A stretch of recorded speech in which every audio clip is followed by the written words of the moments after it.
Bom, amados, hoje nós continuamos estudando a palavra para nós entendermos, o que está acontecendo com o mundo. Porque eu até falei essa semana uma postagem dizendo que as pessoas que viam a Bíblia como um livro místico, outros até como um amuleto da sorte, e outros até como uma invenção, e outros até como algo inventado pelo ser humano, está podendo agora contemplar a Bíblia ser um livro de história, com H de historicidade. Está podendo contemplar tudo que está na Bíblia se concretizando. E aqui eu não falo apenas do tal do coronavírus, não. Eu falo de tudo, da política, do direcionamento que querem dar para a humanidade, para uma liderança única. A Organização Mundial de Saúde já vem falando isso. Várias outras pessoas, que a humanidade tem que ter um comando único soberano para mandar em toda a humanidade, para em um momento de crise como esse, a Terra poder caminhar. E nós vemos aí a Bíblia se concretizando. E hoje, na continuação da nossa exposição, Entendendo no Fim do Mundo, na sequência, hoje é o 30º domingo, nós iríamos estudar Apocalipse 18. Mas, para nós podermos entender o culto do domingo que vem, eu achei importante, tive um direcionamento aqui para nós voltarmos um pouco para uma passagem que nós já estudamos, que é Apocalipse 12, mas nós vamos ter um enfoque, porque a palavra de Deus, todos nós sabemos, é viva. Você pode ler o mesmo versículo 100 vezes. 100 vezes ele vai falar com você de forma diferente, algo novo. Então nós vamos aqui voltar para Apocalipse 12, para nós entendermos o culto do domingo que vem. Para nós termos uma sequência bem legal, para não ficar ninguém na dúvida. Porque como o nome do nosso ministério diz, Bíblia e fé. Fé é o quê? Uma das passagens que fala de fé, diz que fé é crer que existe um Deus e que Ele beneficia aqueles que o buscam. Então nós temos fé em um único Deus, o Pai do nosso Senhor e Salvador Jesus Cristo, que nós somos regenerados para a amizade com Ele e mais do que isso, para sermos feitos filhos dEle por meio de Jesus Cristo. E Bíblia, porque aqui é estudo bíblico. A palavra diz, medita na palavra de dia e de noite. Culto não é rebuliço, culto não é dançarino, culto não é ninguém jogando no chão, nem gritando, nem correndo de um lado para o outro. Cultuar a Deus é aprender de Deus, é darmos honra, louvor, glória, adoração ao único que é digno de receber, o nosso Senhor e Salvador Jesus Cristo. E a única maneira de nós fazermos isso, e mais, fazermos o que Ele manda, Oferecei-vos como sacrifícios vivo, santo e agradável. A única maneira de eu, ou qualquer um de vocês, se oferecer a Deus como sacrifício, o que é como sacrifício? Não mais diz sacrifício, não é fácil. É de forma sacrificial. Vivo por quê? Porque se tivesse na Bíblia que era sacrifício, iam acabar matando virgens, primogênitos, como fazem os pagãos por aí até hoje, em oferenda a deuses. Então, um sacrifício vivo, pessoa viva, santa. O que é santo? Separado das coisas desse mundo para Deus. E agradável. Por quê? Porque se não for agradável a Deus, meu irmão, nada feito. Amém? Então, Bíblia, é isso que nós vemos aqui, todo culto, toda oração, é Bíblia. E eu quero chamar aqui, não sei se o diácono João Paulo tem condição de ler. Vamos ler aqui Apocalipse 12. Vamos acompanhar a leitura da palavra Apocalipse 12. Glória a Deus. Nós vamos ler Apocalipse 12 todo, tá? Do 1 até o final aí. Está no ponto aí. Só da igreja com a paz do Senhor, amém? Amém. Livro de Apocalipse, capítulo 12. A mulher e o dragão. Viu-se grande sinal no céu. Uma mulher vestida do sol com a lua debaixo dos pés e uma coroa de 12 estrelas na cabeça. A mulher estava grávida e gritava com dores de parto, sofrendo tormentos para dar à luz. Viu-se também outro sinal no céu, e eis um dragão grande, vermelho, com 7 cabeças e 10 chifres, e nas cabeças 7 diademas. A sua cauda arrastou a terça parte das estrelas do céu, as quais lançou para a terra. E o dragão se deteve diante da mulher que estava para dar à luz, a fim de devorar o filho dela quando nascesse. Ela deu à luz um filho homem, que há de governar todas as nações com cetro de ferro. E o filho da mulher foi arrebatado para junto de Deus e do seu trono. A mulher, porém, fugiu para o deserto, onde Deus lhe havia preparado um lugar, para que nele a sustentem durante 1260 dias. Então estourou a guerra no céu. Miguel e os seus anjos lutaram contra o dragão. Também o dragão e os seus anjos lutaram, mas não conseguiram sair vitoriosos, e não havia mais lugar para eles no céu. E foi expulso o grande dragão, a antiga serpente, que se chama Diabo e Satanás, o sedutor de todo o mundo. Ele foi atirado para a terra, e com ele os seus anjos. Então ouvi uma voz forte no céu proclamando: agora veio a salvação, o poder, o reino do nosso Deus e a autoridade do seu Cristo, pois foi expulso o acusador de nossos irmãos, o mesmo que os acusa de dia e de noite diante do nosso Deus.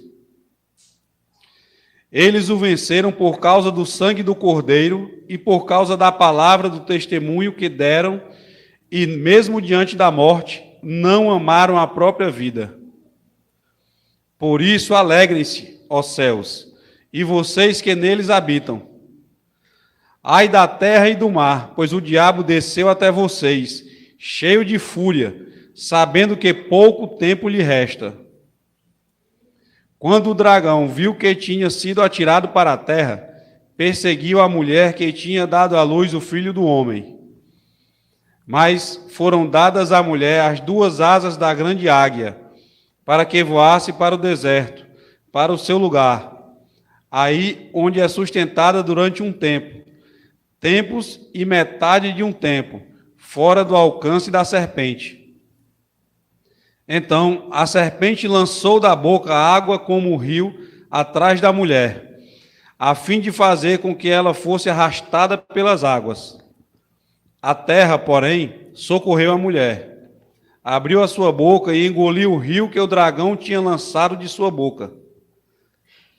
O dragão ficou irado com a mulher e foi travar guerra com o restante da descendência dela, ou seja, os que guardam os mandamentos de Deus e têm o testemunho de Jesus.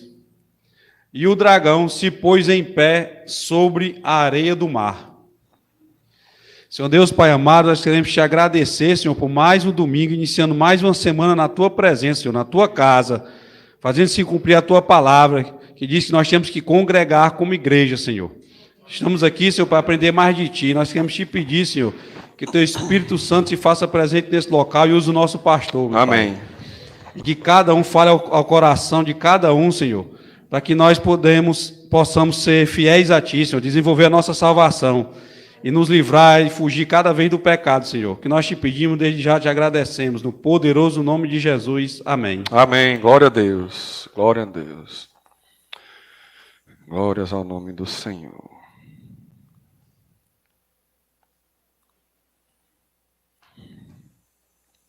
Glória a Deus.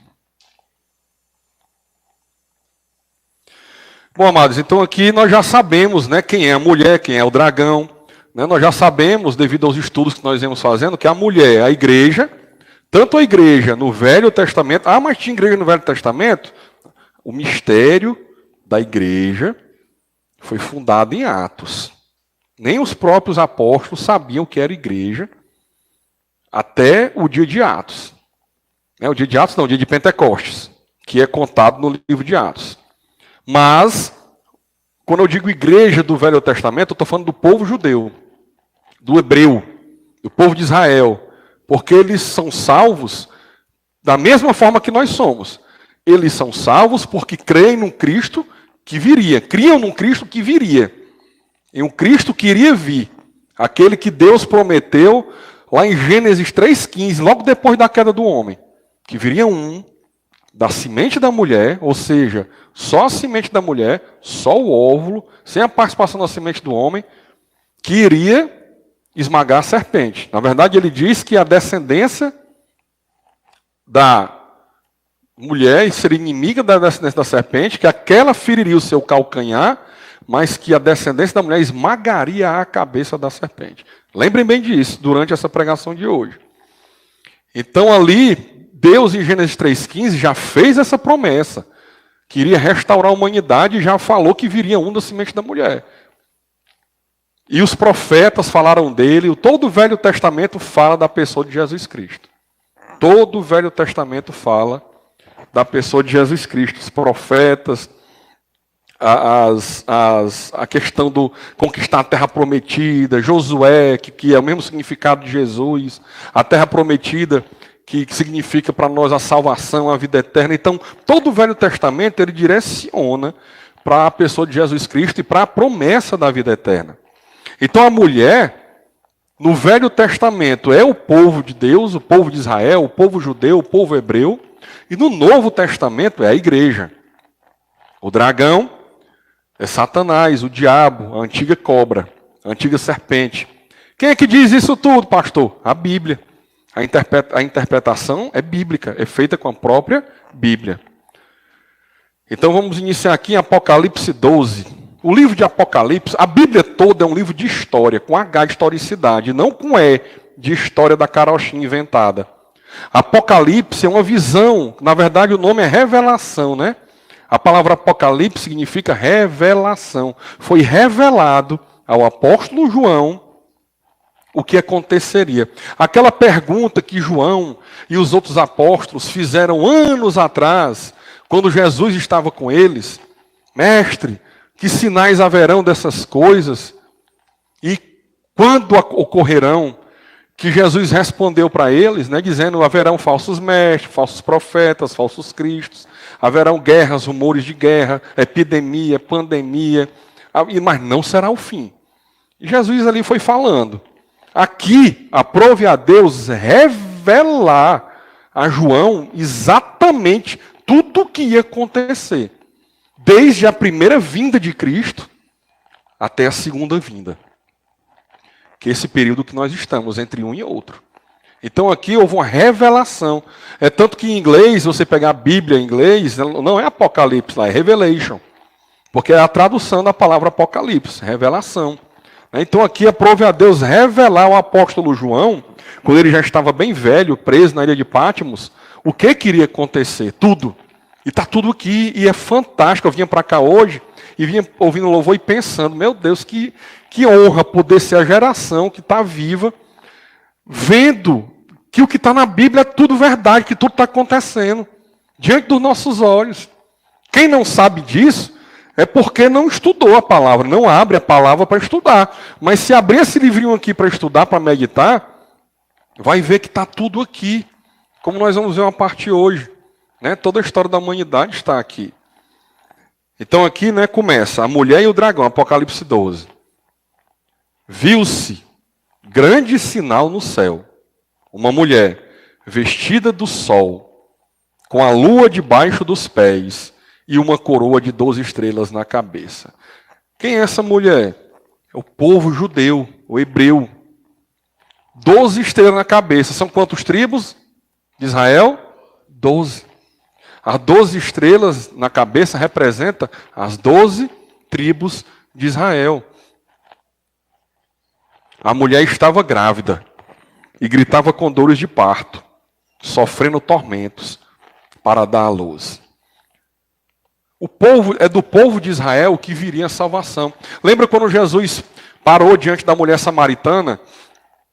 Os apóstolos entraram em Samaria, ele ficou ali, e aquela mulher estava tirando água, e ele disse que tinha uma água. Ela disse: como tu vai tirar o poço fundo? Como é que tu vai tirar água? Tu não tem um balde aí, não tem uma corda, não tem nada. Aí ele disse: soubesse quem eu sou, tu me pediria águas, eu te daria água que faria fluir rios de água viva. Da onde vai tirar essa água viva? não tem um balde. Aí foi explicando, até que ele disse, né, que ela fosse chamar o marido dela, para ele explicar, para ele dar essa água para ele também. Ela disse, não, eu não tenho marido. Aí ela, bem disseste, tu já teve 5, e esse que tu tem agora não é teu. Aí ela, vejo que és profeta, porque tem dito tudo quanto tenho feito. Aí ele disse, aí ela, interessante essa passagem da mulher samaritana, eu acho muito interessante, porque aquela mulher trazia uma dúvida dentro dela. Porque ela colocou um assunto que, entre aspas, não tinha nada a ver com a história. Ela chegou e disse, vejo que tu és profeta. Aí foi que ela perguntou, o judeu adora lá em Jerusalém, no templo. Nós, samaritanos, não adoramos no templo de Jerusalém. Nós adoramos, os samaritanos tinham 3 locais de adoração, que era onde tinha o bezerro de ouro, né, que eles adoravam. E aí ela perguntou, onde devo adorar? Ou seja, aquela mulher já vinha há algum tempo se questionando. Será que a adoração a Deus é essa que eu faço? Será que essa é a adoração correta? Quantas pessoas não param, né, para pensar nisso? Será que eu sou católico, eu sou espírita, eu sou macumbeiro, eu sou umbandista, eu sou crente, será que eu estou buscando Deus no local certo? E aquela mulher tinha aquela dúvida. E perguntou, aonde, Senhor? Aí Jesus disse o quê? Vocês adoram o que não sabem nem o que estão adorando. O judeu adora e sabe o que está adorando, porque a salvação vem dos judeus. Entenda, quando Deus disse que viria um da semente da mulher, que esmagaria a cabeça da serpente, e depois todos os profetas vão falando de Jesus Cristo, eles vão falando que ele viria, dizendo o local específico de onde ele viria. Que Jesus viria do povo judeu, do povo hebreu, do povo judeu, da tribo de Judá, e depois foi afunilando, e ainda vai ser descendente do rei Davi. Então foi afunilando. Vinha do povo judeu, do hebreu, depois vinha do judeu, depois vinha da tribo de Judá, judeu, depois vinha dentro da tribo de Judá, da linhagem de Davi. Então foi colocando bem especificamente. E ali, quando Jesus disse para aquela mulher, a salvação vem do judeu, é porque obrigatoriamente tinha que se cumprir o que Deus disse. E nós vamos ver aqui que Satanás tentou impedir isso de todo jeito, meu irmão, que podia. De todo jeito que ele pôde tentar. Grandes tragédias na humanidade. Grandes chacinas, terríveis. Nós vamos ver aqui hoje. E a mulher estava grávida e gritava com dores de parto. Será que a mulher aqui é quem? O povo hebreu. Será que o povo hebreu sofreu, hein? Escravidão no Egito. Fome antes disso, né? Deus providenciou ali um escape. Isso tudo era um inimigo querendo destruir aquele povo. Porque quando Deus falou com Abraão, ali já despertou Satanás de quê? Opa! Olha aí, pode ser desse povo aqui. E ali começou a batalha de Abraão. Né? Saindo da sua terra, foi com o seu sobrinho Ló. Teve briga com o próprio Ló. Capturaram Ló. Ele foi lá soltar Ló. Depois Deus destruiu Sodoma e Gomorra. Ló fugiu de Sodoma e Gomorra. A mulher de Abraão não queria esperar a promessa de Deus. Fez Abraão pecar, tendo relações com a escrava Agar. Nasceu Ismael, que é o pai do povo palestino todo, que está confusão aí até hoje. Mas Deus cumpriu a sua promessa. Nasceu Isaac, o filho de Abraão. E daquele menino Isaac, viria nascer as 12 tribos de Israel. E daquelas 12 tribos, iria sair de uma delas, que depois ficamos sabendo que era a tribo de Judá, o prometido, o Cristo. E depois ali da linhagem de Davi. Mas Satanás, até a informação que ele tinha, era que era daquele povo. Então tentou destruir aquele povo de todo jeito, meu irmão. Quando José foi vendido como escravo, que tem aquela história dele toda, e ele virou a segunda pessoa do faraó do Egito, o povo dele estava passando fome para morrer de fome. Foi quando ele concedeu que eles fossem para o Egito. Sabe quantas pessoas em média devem ter chegado lá no Egito? Dos hebreus? A quantidade de povo que era o povo hebreu? 75 pessoas.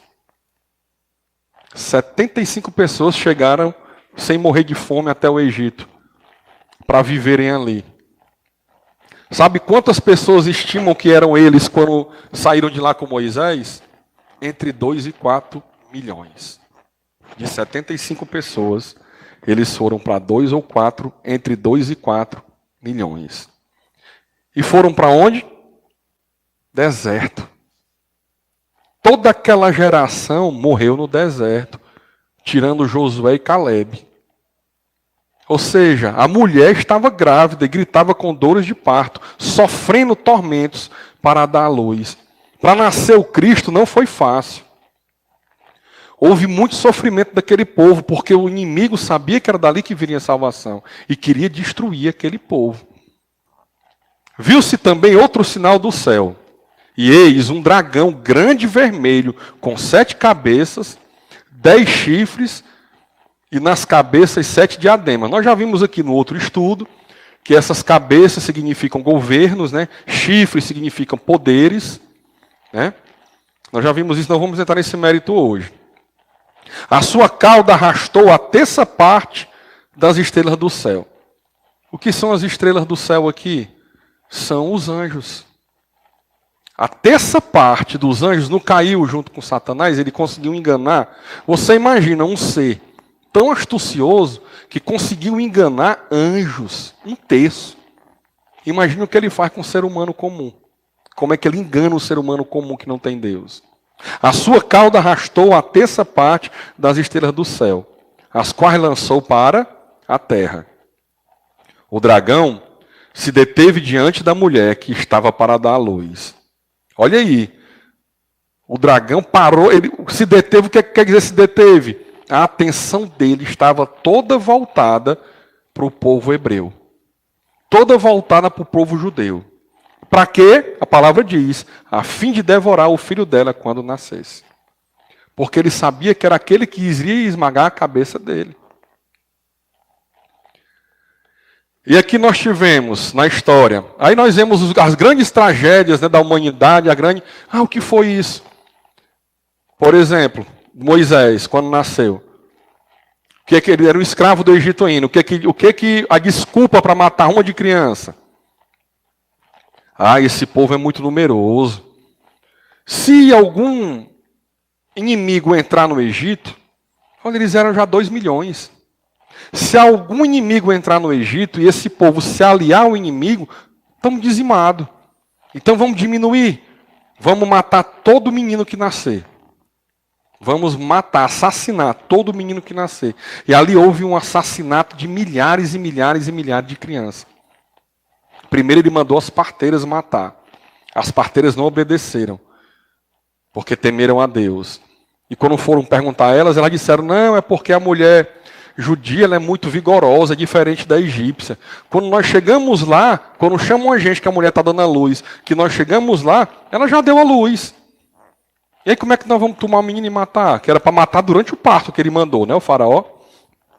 Aí as parteiras foram dispensadas de serem mortas pelo faraó e a Bíblia diz que elas receberam a graça de Deus por terem agido assim, não terem matado as crianças. E aí ele mandou o quê? Já que as parteiras não matam, vamos soldado lá e mata. E saíram matando, até que Moisés foi salvo como? Colocaram ele numa cestinha, o rio levou e parou ali em uma mulher da família de Faraó e ele foi criado como se fosse filho de Faraó. Até o momento em que ele foi despertado para libertar o povo. É Deus sempre dando um escape. Sempre dando um jeito de continuar a sua promessa. Porque a promessa de Deus se cumpre, meu irmão. Não tenha dúvida, se você morrer em Cristo, você vai ressuscitar. E você não vai para um lugar de sofrimento eterno. Então ali, ele deu um jeito de continuar. Qual foi a outra vez? Nós vamos ver lá na frente do Novo Testamento, que mataram crianças de novo. Mas eu quero ler uma passagem aqui, onde Satanás armou um plano. Porque veja, para o Egito ele falou o quê para o faraó? Ei, esse povo aí é muito grande. Tem que matar, porque senão, se vier um inimigo e ele se juntar com o inimigo, vocês estão mortos. Uma desculpa humana, mas que foi soprada por Satanás. Para quê? Qual era a finalidade? Matar o Cristo. E nós temos outra história, menos conhecida, para você ver a artimanha dele como é, até dentro de uma confusão familiar. Lá em 2 Reis 11. Eu vou ler só a parte aqui que interessa, tá? Quando Atalia, mãe de Acasias, viu que o seu filho era morto, levantou-se e destruiu toda a descendência real. Que descendência real é essa? É a descendência que iria culminar em Davi. Se destruiu toda a descendência real, e aí acabou o plano de Deus. Não vai ter mais o Cristo vindo daquela linhagem, que teria que ser dali. Mas aí quando você vê no versículo seguinte, ó, mas, sempre tem um mas Jeozeba, filha do rei Jorão, irmã de Acasias, veja que era irmã da própria Acasias, né, que matou toda a família real. Irmã de Acasias, raptou Joás, filho de Acasias, do meio dos filhos do rei, que seriam mortos, e o pôs juntamente com sua babá numa câmara interior, e assim o esconderam de Atalia, e ele não foi morto. Joás esteve com ela escondido na casa do Senhor durante 6 anos, ou seja, ficou escondido no templo, durante 6 anos, e Atalia reinava no país. A mulher foi matar toda a família real, ali claramente movida pela serpente, pelo dragão, por Satanás, porque qual era a intenção? Nela foi uma ira, nela foi um acesso de ira, porque quando viu que o seu filho estava morto, ela decidiu acabar com toda a família real.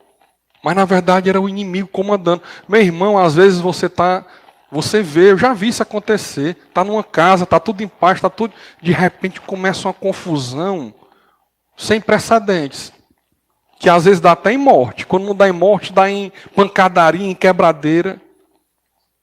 E muitas vezes você não sabe, você fica sem entender como é que pode estar tudo tranquilo. A ação do inimigo, meu irmão.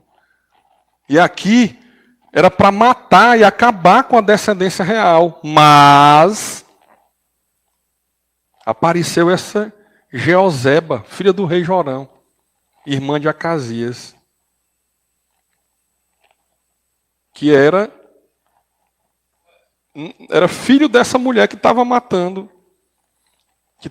todo mundo, na verdade. E ali escondeu aquele menino. E essa Atalia ficou reinando no país. Só que o menino estava guardado. E aí nós vemos depois, quem quiser estudar depois essa passagem, que esse menino Joás, que foi salvo, foi coroado rei depois que ela morreu. E aí continuou a descendência. Está dando para entender, meu irmão, o raciocínio? O inimigo todo o tempo querendo destruir o plano de Deus, de que viria um Cristo. Porque o Cristo vinha daquela linhagem. Então o dragão era todo o tempo atrás da mulher, que era o quê? O povo hebreu. Para devorar o seu filho quando nascesse. Só que lá em Apocalipse 12, no 5, diz o quê? Ela deu à luz um filho homem. Ela quem? Maria? Não, a mulher.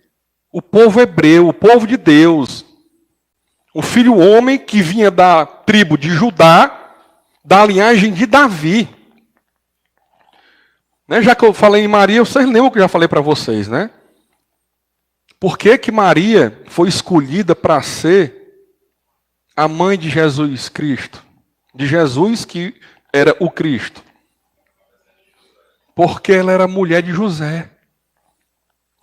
José é que era o descendente de Davi. A linhagem que foi preservada aqui, até desse assassinato dessa família todinha. Era José que era o descendente direto de Davi. E ele era quem? Quando Jesus passava, como é que chamava ele? Filho de Davi! Filho de Davi! era cumprindo a promessa que viria um da semente da mulher, de uma virgem, mas da linhagem de Davi. Maria teve o Cristo, claro, deveria ser uma mulher excepcional. Foi a primeira cristã, né? Foi a primeira convertida. Ela e José.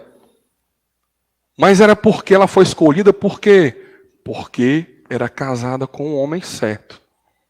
Com Davi. Dá até uma pregação temática, quando o pessoal quer fazer pregação temática, né? Você é casada com o homem certo, né? Então, ela deu à luz um filho homem. Ela quem? O povo judeu. Que há de governar todas as nações com cetro de ferro. E o filho da mulher foi arrebatado para junto de Deus e do seu trono. Então aqui no Apocalipse 12:5 foi um resumão de quê? Do nascimento de Jesus, de ele sendo Deus, não usurpando ser igual a Deus, esvaziou-se de sua condição divina, veio à terra como homem comum, homem obediente e obediente até morte de cruz. Mas ao terceiro dia foi ressuscitado. Passou 40 dias e ascendeu aos céus. E esse ascender aos céus é o quê? Foi arrebatado para junto de Deus e do seu trono. E a palavra diz que ele está à destra de Deus Pai Todo-Poderoso. O que é esse arrebatado? Ele foi com o corpo e tudo. Lá no começo de Atos você vê, né, os apóstolos com ele e ele subindo, voando para o céu. E os apóstolos olhando. Aí quando ele some nas nuvens, aparecem dois homens de branco e diz: por que vocês estão olhando para cima? Esse Jesus que vocês viram subir na nuvem, vai vir da mesma forma. Vai voltar na nuvem para pegar a sua igreja. É como nós estamos vendo na oração sexta, né? Aquele que foi arrebatado também. Enoque. Enoque foi arrebatado. Disse que Enoque era, depois não se achava mais. Foi arrebatado. Com corpo e tudo. Como o profeta também foi arrebatado depois. Elias. Então Jesus foi arrebatado, subiu às nuvens. Pronto, foram esses que foram arrebatados em toda a história da humanidade. Não tem mais ninguém que subiu com o corpo e tudo. Aqui, o outro exemplo, quando Jesus nasceu, olha como era perseguida o povo judeu, a mulher, a serpente, a cobra, o dragão vermelho. Olha como perseguia para matar Jesus. A intenção era que ele não nascesse. Presta atenção. Por que tu é tão perseguido como crente? Nós vamos ver aqui hoje. Primeiro, não era o crente que era perseguido, era o próprio Cristo. Porque era o povo judeu era perseguido, por quê? Porque ia nascer o Cristo dele. E hoje nós somos perseguidos por quê? Porque cremos nesse Cristo e nós somos o corpo dele. Amém? Mas veja aqui, olha, com o nascimento de Jesus, os magos estavam lá estudando as escrituras do povo judeu e queria aparecer aquela estrela e queria ser o nascimento do rei e eles estavam atentos para a profecia, viram a estrela e seguiram a estrela. Até Herodes. Nós vamos ouvir falar muito dos magos agora no Natal, né? Os 3 reis magos. A Bíblia não diz que eram 3 e nem diz que eram reis. Diz que eram magos. E por que dizem que é 3? Porque eles trouxeram 3 presentes. Ouro, incenso e mirra. Mas podia ser 2 pessoas não trazendo 3 presentes? Ou não podia ser 6 trazendo presente repetido, ouro, incenso e mirra? Então nós não sabemos quantos eram. E também o presépio não tem o menor sentido. Porque os magos chegaram até Jesus, ele tinha 2 anos de idade. E não estava na manjedoura, estava em casa com Maria. Vamos ver aqui, ó, Mateus 2,7. Com isso, Herodes, tendo chamado os magos para a reunião secreta, perguntou-lhes sobre o tempo exato em que a estrela havia aparecido. Por que reunião secreta? Porque Herodes, olha aí, era Satanás querendo matar o menino. Mas o que é que era soprado na orelha de Herodes? Tu é o rei. Tu é o rei do povo judeu. E esses magos estão dizendo, como foi que os magos disseram? Nós viemos adorar o rei dos judeus que nasceu. Isso, falando isso para um rei, era morte. Então ele tinha que fazer o quê? Matar o novo rei. E enviando-os a Belém, disse-lhes, Herodes falou para os magos, vão e busquem informações precisas a respeito do menino. E quando tiverem encontrado, avise-me, para eu também adorá-lo. Ó, a desculpa dele, eu vou adorar também. Depois de ouvirem o rei, os magos partiram. E eis que a estrela que viram no oriente ia diante deles. Até que quando parou sobre o menino, até que parou sobre onde o menino estava. E vendo eles a estrela, alegraram-se com grande e intenso júbilo. Entrando na casa, viram um menino com Maria, sua mãe. Prostrando-se, o adoraram. E abrindo os seus tesouros, entregaram-lhe suas ofertas, ouro, incenso e mirra. Meu irmão, fé.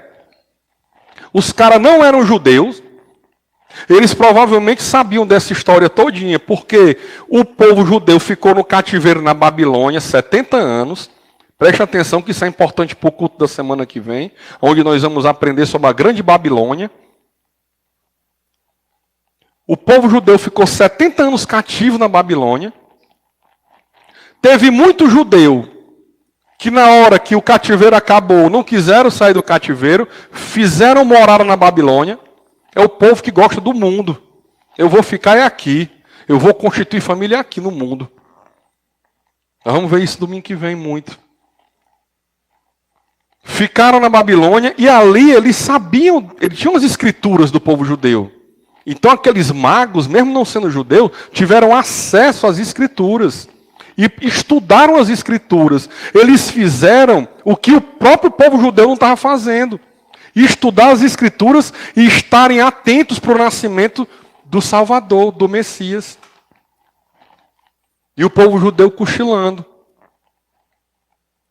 E quando alguém se atentou para que poderia ter nascido o Messias, ele queria o quê? Matar o Messias. Porque era rei dos judeus, ele achando que era rei aqui na terra. Mas tudo isso era o quê? O plano do inimigo na cabeça do Herodes, para matar o menino. E tendo sido avisados por Deus, em sonho, para não voltarem à presença de Herodes, os magos seguiram por outro caminho para a sua terra. Deus dando de novo escape. Não volte não. Ele quer matar o menino. Aí os magos entenderam e foram por outro caminho embora. Depois que os magos foram embora, um anjo do Senhor apareceu em sonho a José e disse, levante-se, tome o menino e a sua mãe e fuja para o Egito. Fique por lá até que eu avise você, porque Herodes há de procurar o menino para matá-lo. Aqui mais uma vez Deus dando o livramento. E ali José pegou Maria e Jesus e foi para o Egito. Levantando-se José, tomou de noite o menino e a sua mãe e partiu para o Egito, onde ficou até a morte de Herodes. Isso aconteceu para se cumprir o que foi dito pelo Senhor por meio do profeta. Do Egito chamei o meu filho. Tudo, até as profecias. Jesus, ele é o Cristo. Como é que nós sabemos que ele é o Cristo? Com base nas profecias. Porque todas as profecias se cumpriram a respeito do Cristo que tinha no Velho Testamento. A única pessoa da história da humanidade que cumpriu 100% das profecias foi Jesus Cristo. E são centenas de profecias. Uma delas, mais conhecida, que ele seria transpassado. Aí o guarda enfiou a lança em Jesus, para ver se ele estava morto. Outra, ele não teria nem o osso quebrado. Todo homem que era crucificado, no final eles quebravam as pernas, que era para morrer mais rápido. E com Jesus não foi feito isso. Ele cumpriu toda a profecia. A matança dos meninos em Belém. Vendo-se iludido pelos magos, Herodes ficou muito furioso e mandou matar todos os meninos de Belém e de todos os seus arredores, de 2 anos para baixo, conforme as informações que havia recebido dos magos a respeito do tempo em que a estrela havia aparecido. Meu irmão, a gente lendo aqui no livro, a letra fria, né, digamos assim, entre aspas, mas imagina aí você está em casa. E aí de repente chega os guardas batendo na porta. Bah, bah, bah, bah, bah, bah. O que foi? O que foi? Cadê o menino? Tem criança aí, tem menino chorando. Pega o menino, pega a faca e mata o menino. Imagina aí, tu está em casa, chega a PM batendo na porta. Que é isso? Que é isso? Aí de repente, o que o governador de São Paulo está querendo fazer agora? Não é matar, mas repreender. No pleno Natal, a família em casa, no Natal, ele quer que chegue a polícia na porta batendo, se tiver gente reunida, todo mundo preso. Vamos aglomerar na cadeia. Então veja como é o raciocínio do ser humano dominado pelo mal. O cara que era o rei daquele povo, que era para fazer o bem para o povo, mandou matar as crianças todas de 2 anos para baixo. Todo menino ou homem foi morto de 2 anos para baixo. Jesus não foi morto porque Deus deu escape. Mandou antes ir para o Egito. Então veja que aqui é o Apocalipse narrando o que aconteceu, o que estava acontecendo e o que não vai acontecer. Porque aqui a perseguição era ainda contra a mulher que representava o quê? O povo judeu. Para quê? Para matar o menino. O menino nasceu, então agora ele esqueceu mais o povo em geral, porque antes ele fazia mal para todo o povo judeu. Agora ele esqueceu mais o povo judeu em geral e focou no menino. Satanás, enquanto Jesus esteve na terra, ele fez de tudo para destruir Jesus Cristo. E ele chegou a imaginar que tinha conseguido. Ele chegou a imaginar que teria conseguido. Como é que ele chegou a imaginar que teria conseguido? Ele não teve, não sei se a palavra seria inteligência, ou ele teve de ligar que a cruz, na verdade, seria a grande vitória de Jesus sobre ele. O que a profecia dizia? Gênesis 3,15, que o próprio Deus falou, virá um na semente da mulher. A tua descendência, a descendência da cobra, picará o calcanhar dele, mas ele esmagará a cabeça. Então, quando Satanás, Jesus foi humilhado, cuspido, surrado, colocado coroa de espinho, pregado vivo numa cruz. O que era isso aí? A serpente picando o calcanhar da descendência da mulher. Mas quando Jesus, sem merecer, o único justo que pisou na terra, foi obediente, ele pediu: Pai, passa de mim esse cálice, mas seja feita a tua vontade. Que era o que era que ele não queria, o que era? Não era o sofrimento. Era que o Espírito Santo se apartasse dele. E ele recebesse o cálice da ira de Deus, que foi necessário acontecer para ele receber esse cálice. Quando o Espírito Santo saiu dele, ele disse: ó Pai, por que me abandonaste? Ele não merecia. E a gente tantas vezes entristece o Espírito Santo, por besteira às vezes, né? E Jesus, que não merecia aquilo, o Espírito Santo saiu dele, ele disse: ó Pai, por que me abandonaste? E aí, naquele momento, Deus despejou no seu Filho amado todo o cálice da ira dele, sem ele merecer. E ali ele morreu. Só que quando ele morreu, foi a hora que ele ganhou. Por quê? Porque ele não merecia, ele deu a própria vida, foi obediente. É isso que Deus quer de nós, obediência. Ele foi obediente, e como ele foi obediente, Jesus não morreu na cruz, não morreu? Morreu. Satanás morreu também. Quando Jesus morreu na cruz, Satanás ali perdeu. Nós vamos ver aqui que ele começou dali a perder mais e mais. E ele já sabe que o tempo dele é contado. Só que Jesus ao terceiro dia ressuscitou. E ressuscitou em glória, já com o corpo glorificado. E com o nome que está acima de todo nome. E foi arrebatado por Deus e está à sua direita. Enquanto Satanás dali para frente só fez perder. Olha aqui. Apocalipse 12, no 6. Continua falando da mulher. Só que a mulher aqui já não é mais a mulher do Velho Testamento. É a igreja. Já é a igreja. A mulher, porém, fugiu para o deserto, onde Deus lhe havia preparado um lugar, para que nele a sustentem durante 1260 dias. Meu irmão, quem é que sustenta a igreja? Quem é? É Deus. Por que a gente está aqui? Porque por mim eu estava no forró. Por mim eu estava numa mesa de barrinho, contando piada indecente, paquerando com a arma de menina. Por que eu estou aqui? Porque um dia eu ouvi um chamado irresistível. Um dia eu fui numa igreja e eu ouvi um cara pregando. E o que eu ouvi não foi a voz do pastor. O que eu ouvi foi Bíblia. O que eu ouvi foi a voz do próprio Cristo. E eu disse, esse é o meu dono. Esse é o meu dono que eu estava procurando. O que aquela mulher samaritana estava procurando quando me perguntou, Senhor, onde é que eu adoro? Onde é que eu adoro? O samaritano adora aqui. O judeu adora na Judéia. Onde é que eu adoro? E Jesus disse, mulher, vocês adoram o que não conhecem. O judeu adora o que conhece, porque a salvação é dos judeus. Mas chegará um tempo, e já chegou, em que Deus procura verdadeiros adoradores, que o adorem em espírito e em verdade. Foi o resto da resposta que Jesus deu à mulher. E o que isso quer dizer? Ao mesmo tempo que ele respondeu para a mulher, olha, vocês do mundo, os ímpios, não sabem nem o que é que vocês adoram. Meu irmão, os cabas vão a pé para Canidé, sobe escadaria, desce escadaria, se ajoelha para uma estátua, se ajoelha para outra, beija uma estátua, beija outra, faz promessa para um, faz promessa para outro, não sabe nem o que é que estão adorando. Foi o que Jesus falou para a mulher samaritana, vocês não sabem nem o que é que adoram. O judeu sabe, ele adora o Deus único, e a salvação virá do judeu, porque a salvação virá do judeu, mas... Aí Jesus disse, chegará o tempo, e já chegou. Por que já chegou? Porque Jesus já estava aqui na terra. E ele já ia dar a sua vida e sair vitorioso da cruz.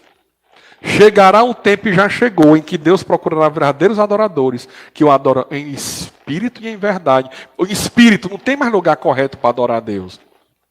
Não tem mais que ser no templo de Jerusalém, porque até então era só lá. Não tem mais, Deus é espírito. Então ele vai procurar pessoas que o adorem em espírito.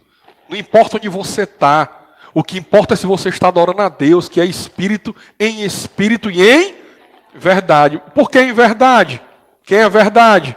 Jesus Cristo. Eu sou o caminho, a verdade e a vida. Ninguém vem ao Pai senão por mim. Então só tem um jeito de adorar a Deus em verdade. Jesus Cristo. Então o que Deus quer é que você esteja reunido com 2 ou 3 no nome de Cristo, porque ele disse o quê? Aonde tiver 2 ou 3 reunidos em meu nome, ali eu estarei. Igreja. Igreja. Não adianta ficar em casa assistindo internet, vídeo não. Isso é uma ferramenta a mais. Você só é igreja se você está reunido com os irmãos no nome de Cristo. Isso é igreja. A mulher, porém, fugiu para o deserto, onde Deus lhe havia preparado um lugar, para que nele a sustentem. Então é Deus que sustenta a igreja. Mesmo já tentaram muito acabar com a igreja. Depois que Satanás viu que não pôde destruir a mulher do Velho Testamento, ele se voltou contra a igreja. Nós vamos ver aqui agora. Quem sustenta a igreja é Jesus, é Deus. Durante 1260 dias. O que é esses 1260 dias? Nós não vamos entrar aqui hoje nesse estudo de tempo. O tempo de Deus é diferente da nossa cronologia. A nossa cronologia de horas, de dias, de ano. A Bíblia diz o quê? 1000 anos para Deus é como um ano. E um ano é como 1000 anos. No Apocalipse, o tempo que é falado. Um tempo, metade de um tempo. Aí outra hora fala em 7 anos, outra hora fala em 3 semanas e meia mais 3 semanas e meia. E o que é 3 semanas e meia mais 3 semanas e meia? 7. E o que é esse 7? É o tempo da primeira vinda de Cristo para a segunda vinda de Cristo. Só que não adianta a gente ficar aqui querendo calcular, porque o próprio Deus disse o quê? O próprio Jesus disse o quê? O próprio Jesus Cristo. Apenas o Pai, nem ao Filho é dado saber o tempo, apenas o Pai sabe.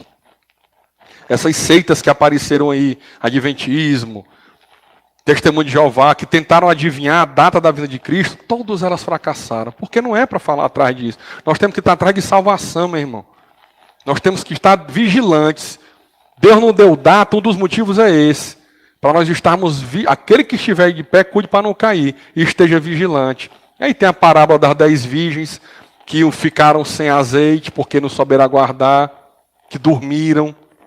Nós temos que estar vigilantes. Amém? E o que aconteceu quando Jesus ascendeu aos céus? Preste atenção. Lembra da história de Jó, né? Satanás, a Bíblia diz que ele é o quê? Um acusador.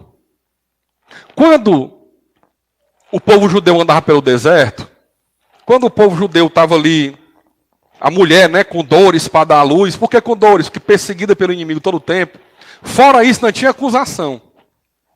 O próprio Satanás andava, tinha livre acesso ao céu e fazia acusações contra o povo. Eu acho interessante, eu pensando nisso hoje, eu lembrei de quando, lá no livro de Jó, diz que os filhos de Deus se apresentaram diante dele, ou seja, os anjos. E no meio dele estava Satanás, que era um anjo também. E Deus chamou a atenção de Satanás, disse, sabe como? Tem visto meu servo Jó? Será que Deus não estava devolvendo para Satanás as vezes que ele disse, ó, tu tá vendo fulano? Tão bonzinho, né? Ó, o que é que ele está fazendo? O acusador, né? Ó, o que é que ele está fazendo, Deus, ali, ó, não é de Deus, não é judeu, não é hebreu, ó, o que ele está fazendo. Até que um dia, foi Deus fez o contrário. Tem visto meu servo Jó? Homem bom, fiel, procura se desviar do pecado. Então Satanás tinha esse livre acesso no céu. Tinha. Porque quando Jesus ascendeu ao céu, foi arrebatado com corpo e com tudo. O que diz aqui? Apocalipse 12:7. Então estourou a guerra no céu. Teve uma guerra celestial. Uma guerra entre anjos. Imagine uma guerra dessa. Uma guerra entre anjos. Miguel e os seus anjos lutaram contra o dragão. Também o dragão e seus anjos lutaram. Miguel é quem? É o arcanjo Miguel. É o chefe dos anjos. É o anjo mais poderoso. É o comandante dos exércitos celestiais de Deus. Quantos anjos existem? Bilhões. Não dá para saber o número. 1/3 ficaram maus junto com Satanás, com o dragão. E quando Jesus chegou no céu, estourou uma guerra. Porque não iria mais ser permitida a presença de Satanás ali. Então estourou a guerra no céu. Miguel e os seus anjos lutaram contra o dragão. Também o dragão e os seus anjos lutaram. Mas não conseguiram sair vitoriosos. E não havia mais lugar para eles no céu. E foi expulso o grande dragão, a antiga serpente. Olha, a própria Bíblia dizendo quem é o dragão. E foi expulso o grande dragão, a antiga serpente, que se chama Diabo e Satanás. Quem dá o nome dele, quem denomina é a própria Bíblia. Diabo e Satanás, o sedutor de todo o mundo. O que é seduzir, meu irmão? É atrair. Atrair. Um cara que não tem problema entre aspas, entenda no sentido de fraqueza, por mulher, mas tem por dinheiro. Como é que o diabo vai seduzir ele? É com mulher? É com dinheiro, ilícito. Um cara que não tem fraqueza por dinheiro ilícito, super honesto, o cara honesto, mas não pode ver um rabo de saia. Como é que Satanás vai seduzir ele? Como é? Mulher. E assim vai com pornografia, vai com soberba, vai com poder, gente que tem sede de poder, vaidade, mulher que é vaidosa demais, no lado malicioso. O inimigo vai seduzir, ele é o grande sedutor. Ele vai seduzir com aquele mau desejo que você já tem dentro de você. E ele é o sedutor de todo mundo. Ele foi atirado para a terra, e com ele os seus anjos. Então, meu irmão, ele está na terra. Ele está na terra. Ele não está mais só no céu. Quando ele estava no céu, ele estava no céu e na terra. Como foi que Deus perguntou a ele? E aí, está vindo de onde? Ah, eu venho de andar pela terra, daqui e dali, de rodear pela terra. Ou seja, ele andava na terra assim, ó. Rápido. E ia para o céu ao mesmo tempo. Até que ele perdeu aqui o acesso ao céu. E foi atirado à terra com seus anjos. Agora olha aqui. Então ouvi uma voz forte no céu proclamando: agora veio a salvação, o poder, o reino do nosso Deus e a autoridade do seu Cristo, pois foi expulso o acusador de nossos irmãos. Foi expulso o acusador do cristão, dos nossos irmãos, dos crentes em Cristo, foi expulso dos céus. E o mesmo que os acusa de dia e de noite diante do nosso Deus. Aí agora começa a falar do crente. Eles o venceram por causa do sangue do Cordeiro. Ei, meu irmão, nós vencemos o próprio Satanás por causa do sangue do Cordeiro. Agora não é aquela história de que a gente vê nessas televisões aí, essas igrejas de televisão. Bota o braço para trás. Quem é tu? Eu sou não sei quem. Aquilo ali não é aquilo ali. Eu estou falando, meu irmão, Satanás não passa nem dessa porta aí. Porque não tem brecha para ele aqui. Aqui é palavra. Então não tem isso. Nós já vencemos no sangue do Cordeiro. Eles o venceram, venceram. Eles o venceram por causa do sangue do Cordeiro e por causa da palavra do testemunho que deram. E mesmo diante da morte, não amaram a própria vida. Porque para mim, viver é Cristo e morrer é lucro. Disse o apóstolo Paulo, e todo cristão tem que ter esse pensamento. Por isso, alegrem-se os céus, e vocês que neles habitam. Ai da terra e do mar. Ai da terra e do mar. Pois o diabo desceu até vocês, cheio de fúria, sabendo que pouco tempo lhe resta. Meu irmão, lá em Gênesis 3,15, depois que o homem caiu, Deus chegou e disse, vai vir um da semente da mulher, que vai esmagar a cabeça dele. Ele vai picar o calcanhar da tua descendência, mulher. Mas a tua descendência vai esmagar a cabeça dele. Então Satanás sabia que ia ter um indivíduo, uma pessoa, enviada por Deus, que iria, o que é esmagar a cabeça? O que é? Matar. Iria matá-lo. E ele tentou a todo custo evitar que essa criança nascesse. Depois que a criança nasceu, ele passou a todo custo atrás de matar essa criança. Ao ponto de matar milhares de pessoas por meio de Herodes. Milhares de crianças de 2 anos para baixo por meio de Herodes. Ou centenas, né? Talvez Faraó tenha matado milhares e Herodes tenha matado centenas. Ou perto de 1.000 ou 2.000, não sei a quantidade. Mas uma tragédia. Porque o inimigo querendo evitar a morte dele próprio, Satanás. Só que aí ele não conseguiu. E quando ele pensou que tinha ganho, ele perdeu. Se você assistir aquele filme, né, As Crônicas de Nárnia, né, que tem um leão, né, o leão, a feiticeira e o guarda-roupa, né?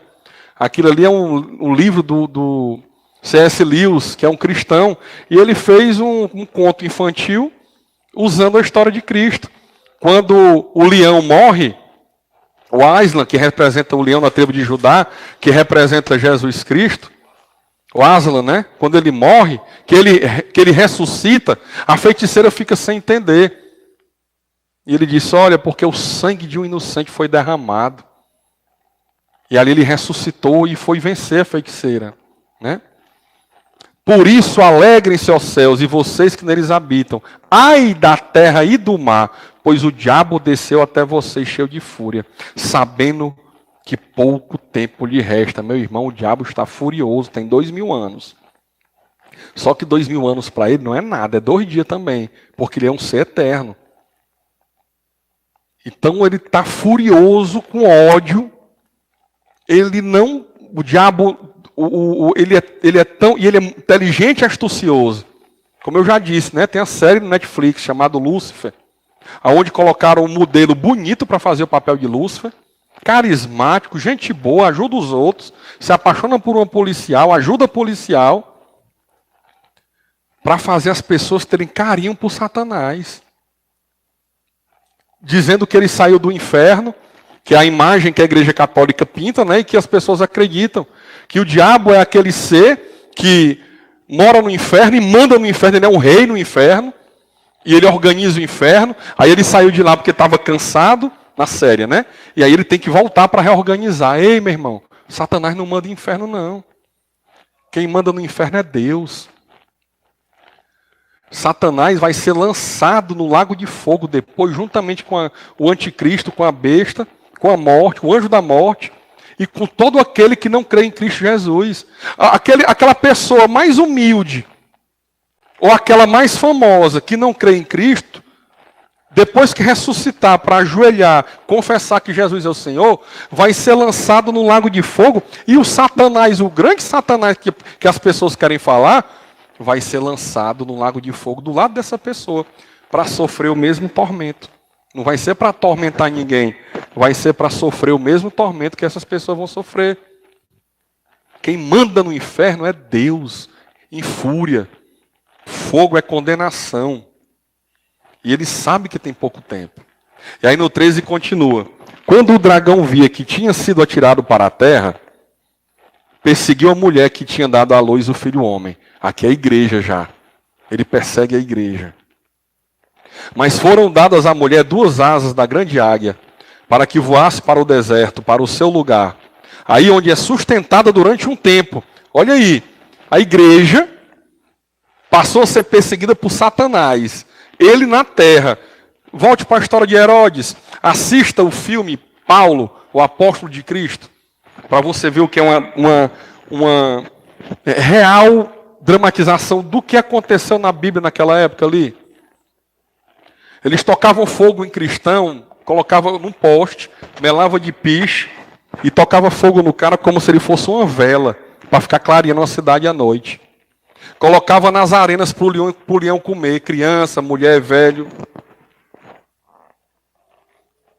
Uma perseguição feita usando Nero, uma perseguição nunca vista, porque a ira de Satanás contra quem? A igreja.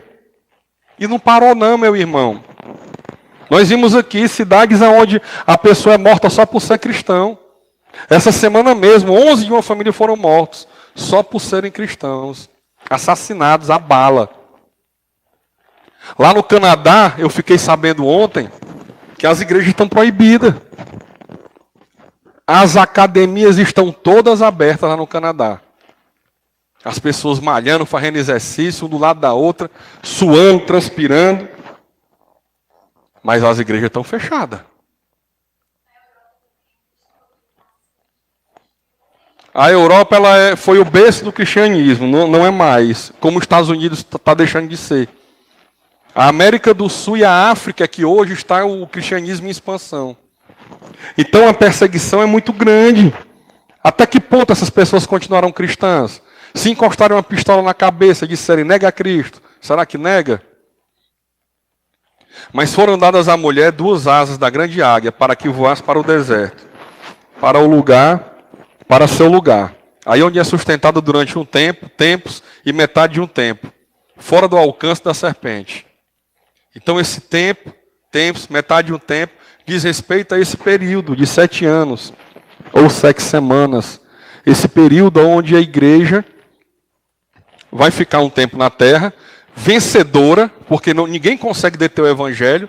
Está aí, tem igreja em toda a cidade do mundo, em todo o país do mundo. O diabo tentou de todo jeito acabar com a igreja, acabar com a descendência da mulher. Não conseguiu. Tem igreja em todo canto, e crescendo, e crescendo. Mas nós já vimos aqui que vai chegar um momento em que não vai ter. Que vai ser permitido ele vencer os santos. E depois a igreja ressurge de novo. E aí acontece o arrebatamento, e aí vem o fim. Nós já vimos isso. Então a serpente lançou da sua boca água como um rio atrás da mulher. Irmão, aqui é o que o mundo lança contra a igreja. As injúrias, as difamações, as calúnias, a perseguição contra o cristão. O diabo também se infiltrou em igrejas. Se infiltrou em igreja desde o início. Se você for ler 3 de João, o líder daquela igreja nem crente era. O diabo infiltrado, falsos profetas. A terra, porém, socorreu a mulher, abriu a sua boca e engoliu o rio que o dragão tinha lançado de sua boca. É Deus dando um escape todo o tempo para a igreja. Sempre tem um remanescente. Sempre tem um remanescente fiel. O dragão ficou irado com a mulher e foi travar guerra com o restante da descendência dela, Ou seja, os que guardam os mandamentos de Deus e têm o testemunho de Jesus. Olha aí o que nós estamos enfrentando, meu irmão, a igreja. O mesmo dragão, o mesmo Satanás, que perseguiu o povo hebreu, o povo judeu, que perseguiu Jesus Cristo em pessoa aqui na terra, tentou ele no deserto, fez homens o surrarem, o crucificarem, achando que estava ganhando. Aí no 17 diz o quê? Apocalipse 12, 17. O dragão ficou irado com a mulher e foi travar guerra com o restante da descendência dela. Quem é esse restante da descendência? Somos nós, meu irmão. Olha aí, os que guardam os mandamentos de Deus e têm o testemunho de Jesus. E o dragão se pôs em pé sobre a areia do mar. É aqui que termina Apocalipse 12. O dragão, a mulher fugiu para o deserto, que é a igreja, onde foi guardada por Deus no deserto. Onde é que a igreja vive? É no deserto, meu irmão. Onde é que o crente encontra Deus? É no deserto, meu irmão. Mas quem é que é sustentado no deserto? É o povo de Deus. O povo de Deus passou 40 anos no deserto no Velho Testamento, sem ter sede. Olha que fantástico. Não tinha sede, não tinha fome, não tinha calor, não tinha frio. E a palavra diz que nem as sandálias deles se desgastavam. Como é que pode por 40 anos? No deserto. Deus sustentando. Coluna de vento, coluna de fogo à noite, para o frio do deserto não matar. Nuvem densa, que representava a presença de Deus de dia, para o sol do deserto não torrar o povo. E nem a roupa deles se desgastaram em 40 anos. E não passaram um único dia de fome. Como é que uma pessoa não passa um único dia de fome no deserto? Me conta aí. Deus. É o que ele faz com a sua igreja hoje. Amém? E aí diz o quê? A mulher fugiu para o deserto, né? Aqui na linguagem figurada de Apocalipse. E o dragão se pôs em pé sobre a areia no mar. Aí aqui depois daqui é que aparece a besta, né? A besta do mar, que representa línguas, povos e nações, que é o que nós estamos vendo hoje aí, para sair esse poderio unificado, político, que vai mandar no mundo todo, e a besta da terra, que é o que? A falsa religião. Que é o que nós estamos vendo aí, essa falsa religião, que fala de um Cristo que eles não seguem, que fala de um Cristo que eles não vivem o cristianismo. E para a gente finalizar, vamos ver aqui Romanos 8:1. Meu irmão, quando Jesus ascendeu aos céus, que o Satanás foi expulso de lá, que ele não pode mais nos acusar, não tem mais acusação. Por que Satanás ainda estava no céu? Eu fiquei pensando, meu Deus, por que Satanás ainda estava no céu? Tá, isso aqui senão fica. Por que Satanás ainda estava no céu? Até então, se ele já tinha caído, já tinha enganado um terço dos anjos. Sabe o que eu cheguei à conclusão? É porque ele não tinha legalidade para acusar o ser humano. Deus trabalha com legalidade. Satanás ainda tinha legalidade para dizer, ó ali o fulano, ó ali o cicrano, ó. Então Deus não podia agir com arbitrariedade, ainda existia uma legalidade de Satanás para acusar o ser humano. Mas o que aconteceu quando Jesus venceu ele na cruz? O que aconteceu quando Jesus ressuscitou em glória? O que aconteceu quando Jesus ascendeu aos céus? Ele perdeu a legalidade de acusar o ser humano que crê em Cristo. Porque o ser humano que crê em Cristo agora é justificado pelo sangue do Cordeiro. Aí lá em Romanos 8:1 diz, agora pois já não existe nenhuma condenação para os que estão em Cristo Jesus. Se não tem mais condenação para quem está em Cristo Jesus, como é que ele ia poder acusar? Ele perdeu a função dele de acusador. E daí foi expulso do céu. Porque a lei do Espírito, olha aí, a lei do Espírito da vida em Cristo Jesus livrou você da lei do pecado e da morte. O que é a lei do Espírito da vida em Cristo Jesus? A legalidade que foi dada a Jesus Cristo, o domínio sobre tudo. Porque ele foi obediente. e recebeu a ira de Deus sem merecer, no meu lugar e no teu lugar. E isso nos livra da lei do pecado e da morte. O que é a lei do pecado e da morte? Todos pecaram e estão destituídos da gloriosa presença de Deus. Todos pecaram, não tem nenhum. Todo mundo que nasceu pecou. E o que está destituído da gloriosa presença de Deus? Inferno. É o desgraçado, sem graça. Desgraça, sem graça. O desgraçado é aquele que não tem a graça de Deus, o favor de Deus. Olha em Romanos 3:22. É a justiça de Deus mediante a fé em Jesus Cristo. O que é a justiça de Deus? O que é você ser justificado? É mediante a fé em Jesus Cristo. Para todos e sobre todos os que creem, porque não há distinção. Pois todos pecaram e carecem da glória de Deus, sendo justificados gratuitamente por sua graça, mediante a redenção que há em Cristo Jesus. Ei, meu irmão, nós somos justificados gratuitamente. Eu não fiz nada para ser justificado, eu só faço pecar.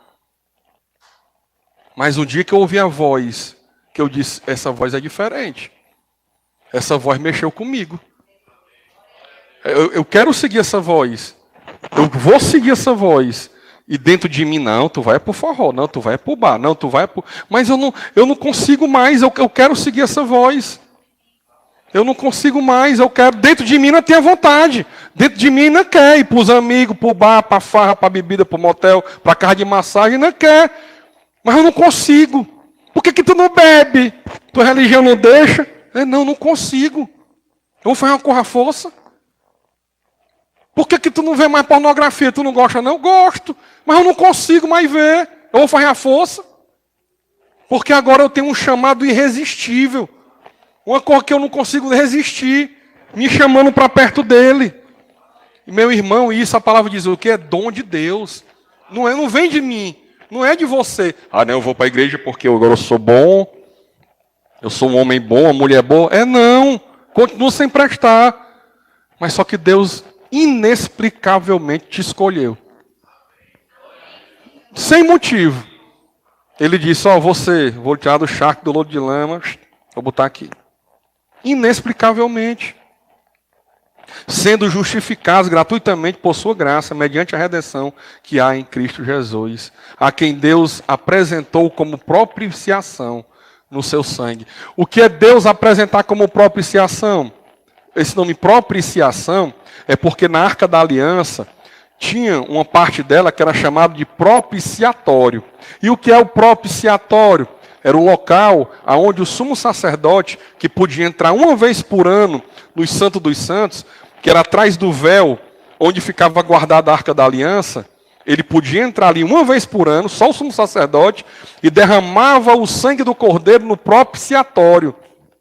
E aquele sangue escorrendo na arca todinha, no quadrado da arca todinha pelo propiciatório, e representava o pagamento pelo pecado do povo. Quando Jesus Cristo morreu na cruz, o que aconteceu com o véu do templo, dos Santos dos Santos? Ele rasgou de cima a baixo. Quando ele fala véu, a gente imagina um véuzinho fino, né?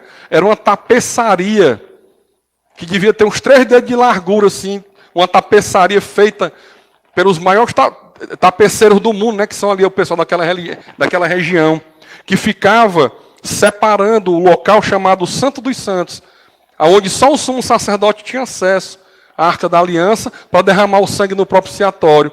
E por que o véu rasgou? Eu já tenho um sumo sacerdote, Jesus Cristo. Eu não preciso mais de um intermediário. O meu sumo sacerdote derramou o próprio sangue dele como propiciação pelo meu pecado.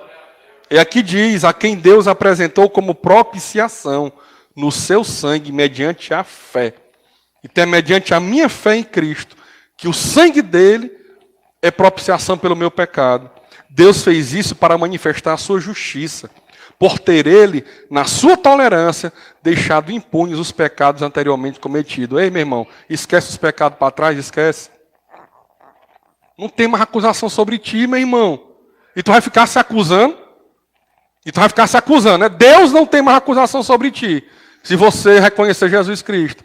E tu vai ficar se acusando? O que a palavra diz? A quem Deus apresentou como propiciação no seu sangue mediante a fé. Deus fez isso para manifestar a sua justiça, por ter ele, na sua tolerância, deixado impunes os pecados anteriormente cometidos. Esquece o que ficou para trás, meu irmão. É daqui para frente. Esquece o que ficou para trás. É Deus que está dizendo, esquece. Não fica se martirizando, não, já foi. Daqui para frente é justiça de Deus. Amém? É Jesus Cristo.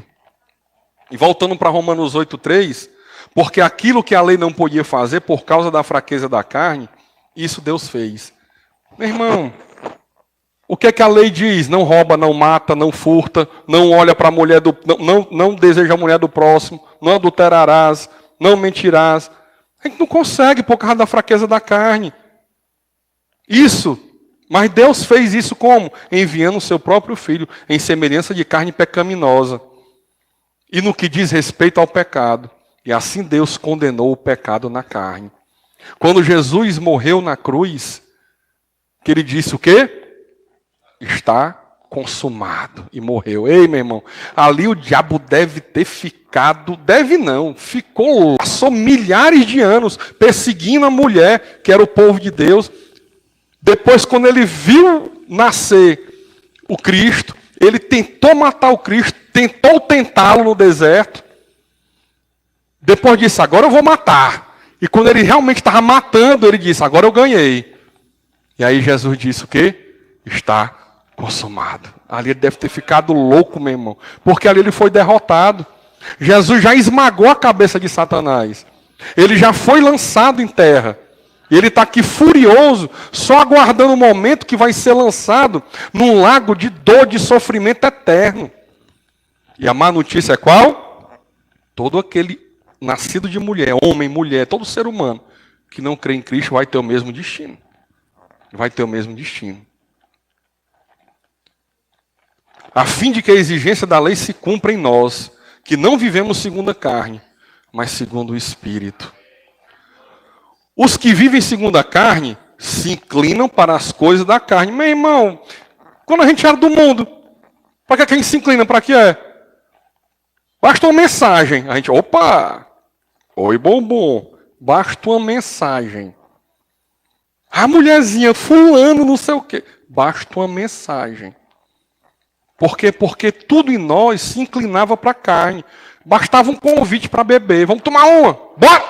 Pronto. Já era...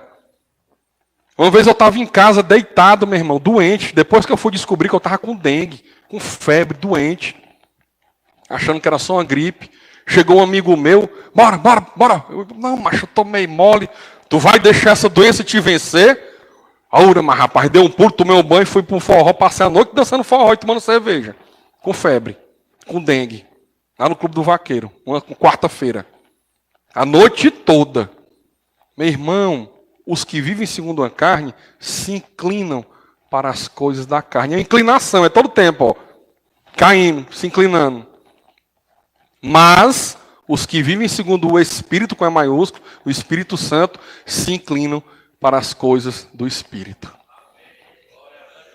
Às vezes eu tenho que lutar contra isso, acredita? No bom sentido de lutar. Por exemplo, me convidam para um local onde não é dos irmãos que vão estar lá, mas são amigos, mas não são os irmãos.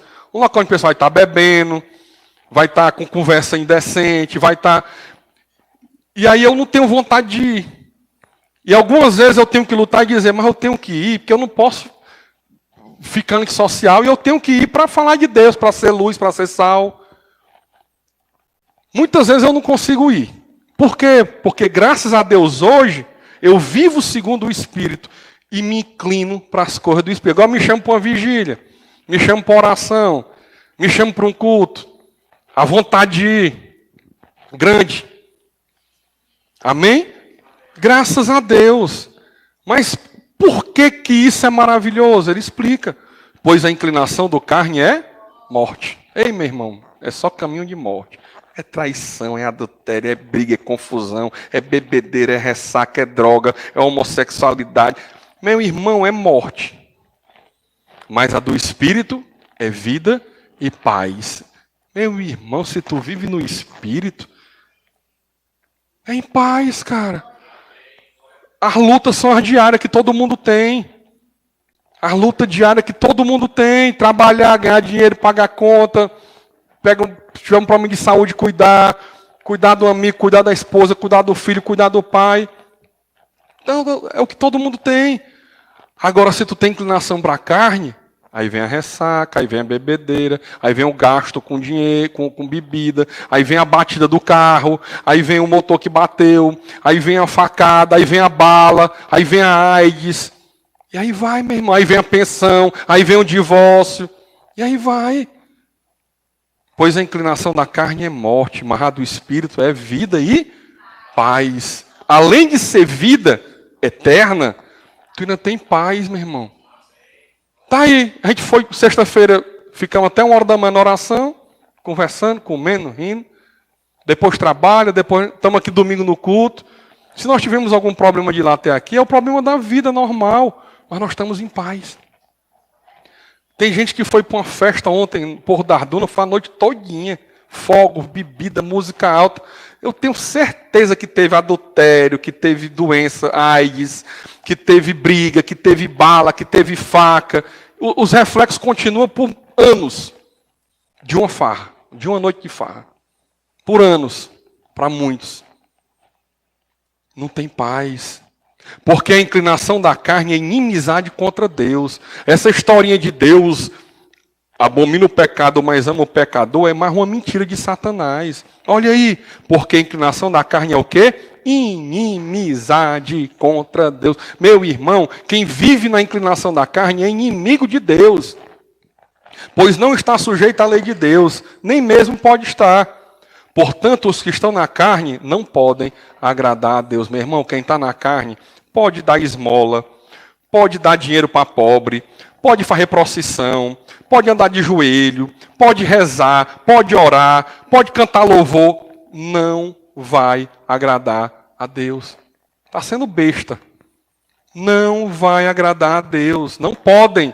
Nem que eles queiram, não podem. A palavra não podem. Não tem como agradar a Deus.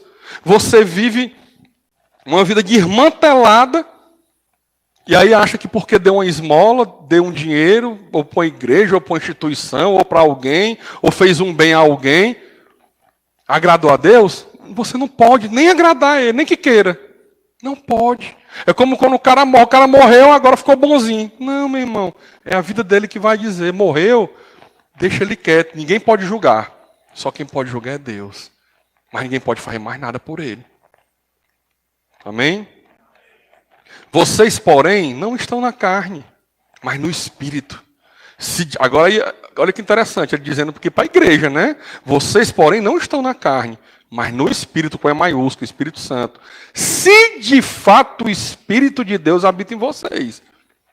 Eu não tenho como saber.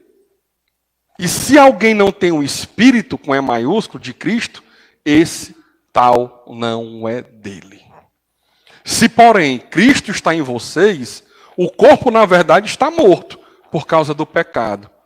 Mas o Espírito é vida por causa da justiça. E aqui eu tenho 2 sentidos para isso. Se, porém, Cristo está em vocês, o corpo, na verdade, está morto por causa do pecado. 2 sentidos. Primeiro, o corpo está morto porque o nosso corpo está contaminado pelo pecado, é corruptível e vai se decompor e os bichos vão comer mesmo, que vai morrer. Está condenado, o nosso corpo está condenado à morte. Salvo aqueles que estiverem vivos quando da vinda do Senhor, que serão arrebatados, esses serão os crentes premiados, que não vão passar sequer pela morte mesmo. Salvo esse, todos os outros vão morrer o corpo está morto. E também tem outro sentido também. Se, porém, Cristo está em vocês, o corpo, na verdade, está morto por causa do pecado. Qual é o segundo sentido? Se tu é crente, meu irmão, teu corpo está morto, mesmo estando vivo. Porque ele não manda mais em ti. Porque Jesus disse o quê? Quem quiser vir após mim, tome sua cruz. O que é tomar a cruz? Matar a carne. Negue-se a si mesmo, todos os dias, e siga-me. Se tu tem Cristo, teu corpo está morto, ainda estando vivo. Porque hoje os teus membros não são mais usados para o pecado. mas são usados para a glória de Deus. Tu mortifica todo dia a tua carne, tu mortifica todo dia o teu mau desejo para seguir a Cristo. É como eu sempre lembro daquele gay, né, no Instagram, que colocou: ser gay faz parte da minha natureza, mas todos os dias eu nego a minha homossexualidade para poder seguir a Cristo. Mas quando eu li aquilo, eu disse: caramba, o cara entendeu, meu irmão. Ser adúltero faz parte da minha natureza, mas todo dia eu sacrifico o meu adúltero, o meu homem, a minha parte adúltera, para quê? Para seguir a Cristo. Ser mentiroso faz parte da minha natureza, mas todo dia eu sacrifico um homem mentiroso para seguir a Cristo. Querer dinheiro fácil faz parte da minha natureza, mas todo dia eu crucifico o estelionatário, o vagabundo, o preguiçoso, para seguir a Cristo. Se todo mundo entendesse isso, meu irmão, e até entendem, mas não fazem por quê? A Bíblia diz: porque amam mais os prazeres do mundo e a si mesmo do que a Deus. E para finalizar, o último versículo agora: se em vocês habita o Espírito daquele que ressuscitou Jesus dentre os mortos, preste atenção, esse mesmo que ressuscitou Cristo dentre os mortos, vivificará também o corpo mortal de vocês, por meio do seu Espírito que habita em vocês. Preste atenção. Se vocês que estão aqui hoje, se em vocês habita o Espírito, em quem é que habita o Espírito?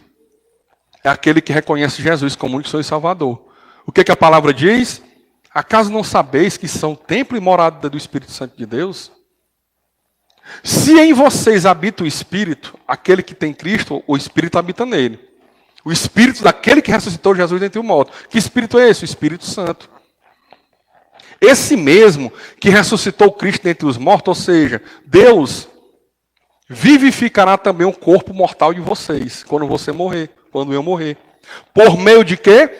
Do Espírito Santo que habita em quem? Em nós, em você, em mim. Amém? Nós somos herdeiros da promessa, meu irmão. O que nos importa é isso. O que nos importa é a vida eterna. Agora Deus é tão maravilhoso que de brinde Ele dá o quê? Paz nessa vida. Tranquilidade. Tu passa pelo problema maior do mundo, o povo que está ao redor não entende. Como é que tu está aguentando? Meu irmão, é a paz que excede todo entendimento. Não dá para eu lhe explicar. Você tem que sentir. Amém? Glória a Deus. Glória a Deus. Então vamos... Esse Deus é maravilhoso, não é? É maravilhoso, porque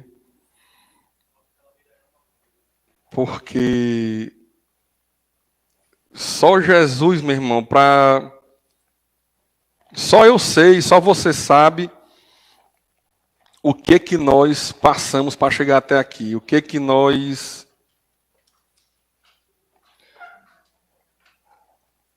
só Deus sabe, meu irmão.